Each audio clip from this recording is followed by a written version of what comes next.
आज मोटामुटी 6 मास में तुम्हार सঙ্গে দেখা হলো বাবা। হ্যাঁ বাবা, বলতে পারো আমরা কোথায় দাঁড়িয়েছি? যেখানে সাধুগুরুর আগমন সেইখানে হয় মধুরী বৃন্দাবন। বৃন্দাবন হয়ে দাঁড়িয়েছি। কিছু বিষয় আলোচনা, কিছু শাস্ত্র কথা এই সম্বন্ধে দাঁড়িয়েছি। মানুষ জীবনে কোথায় নিয়ে যাওয়াই ওই জঙ্গলে, কিন্তু ওখানে আমরা জীবিত থাকতেই এই মহাশ্মশানে এসেছি বাবা। তার কারণ এক দেব আর এক দেবী, এই মাঝখানে ভূত সেজে এসে এই জীবত আনন্দ দেওয়ার জন্য আজ আমরা ধর্মসভায় উঠেছিল। সেই দেব দেবীকে আনন্দ দেওয়ার মতো সেই ক্ষমতাকে অর্জন করতে পেরেছি। তোমার আমার সাধ্য নেই।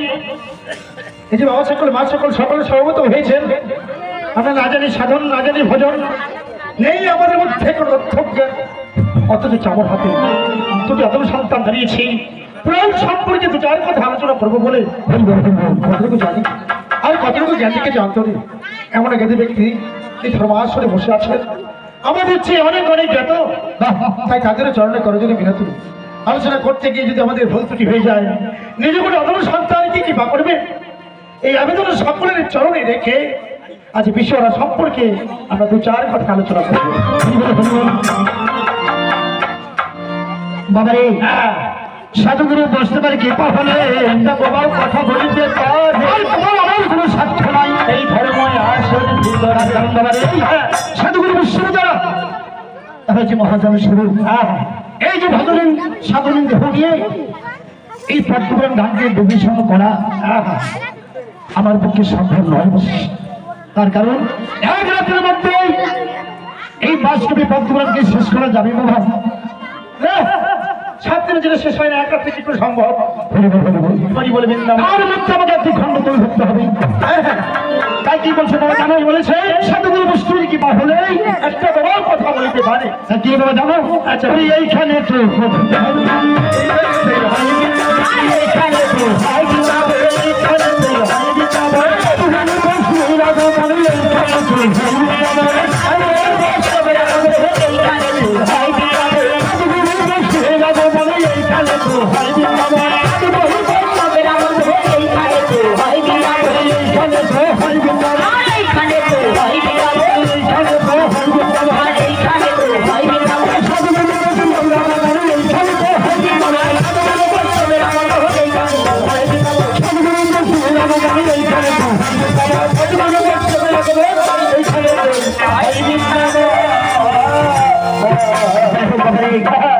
এই প্রথম আসলে উঠেই আমি প্রথম কথা তোমার মুখ থেকে শুনতে চাই বাবা।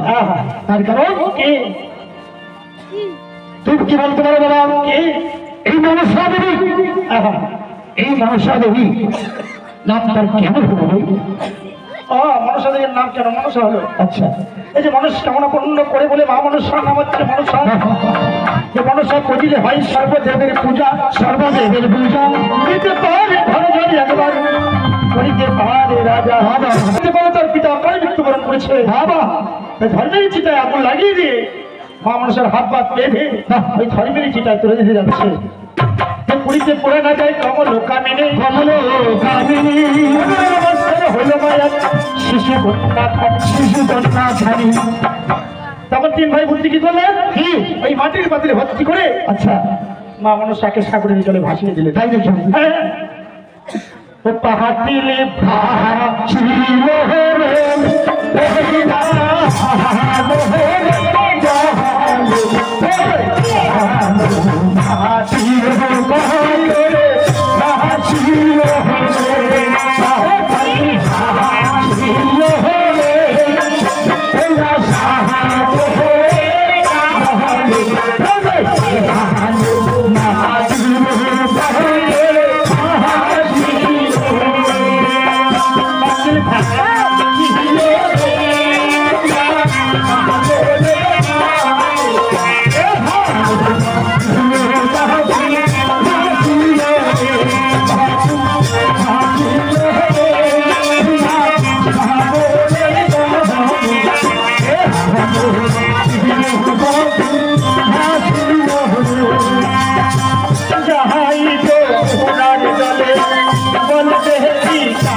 ভাবতে ভাবতে কোথায় গেল হেমন্ত ঋষির ঘাটে। আচ্ছা দিশান্তি গায়ে জপ না করলে হেমন্ত ঋষি জলপ্রশ্ন পরিবার সেদিন সাল ছাড়তে গিয়ে দেখে এক মাটির পাতিল ভেসে আছে তার সম্মুখে। ওদের লক্ষ্য করে দেখছে হাই রে মাটির পাতিল কে যেন কান্না করছে। ওই মাটির পাতিল থেকে যেন বলছে ও মা ও মা ও মা। মাটির ঢাকাটা খুলে দেখে কি জানে না যে হরিণ বালির মুখে হৃদয় আকুল হৃদয় আকুল চন্দ্র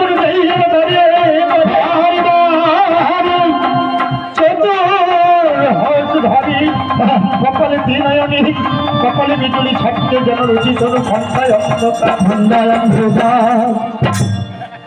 বাপরে বাবা একটা সুন্দরী কন্যা এমন পাল তাই নাকি সেজন্য অঙা অঙা বলছে হেমন্ত ঋষি বলছে ভাই রে আমার তো কোনো পুত্র সন্তান নেই হয়তো ভগবান আমার জন্য এই সন্তানটাকে পাঠিয়ে দিয়েছে। তাই গলে তুলে বলছে ভগবানের দয়ায় তখন ওকে আমি পেয়েছি আজ থেকে তোর নাম রাখলাম ভগবতী।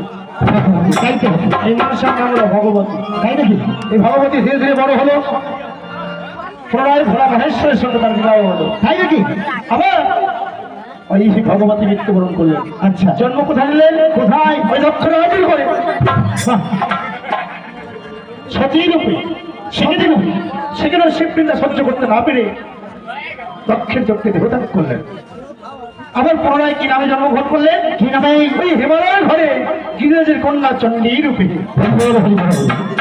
এইভাবে রূপ পরিবর্তন করতে করতে আসছে। আচ্ছা এর নাম হচ্ছে ভগবতী। হ্যাঁ এবার মা মনসা কোথায় কোথায় মা মনসার আবির্ভাব গেল। হ্যাঁ এবার লোকে বিশ্ব হরি। আচ্ছা তাই না একটা গেল এবার বিশ্ব হরি। হ্যাঁ স্বর্গমত্ত বাতাস ভবন। আচ্ছা আচ্ছা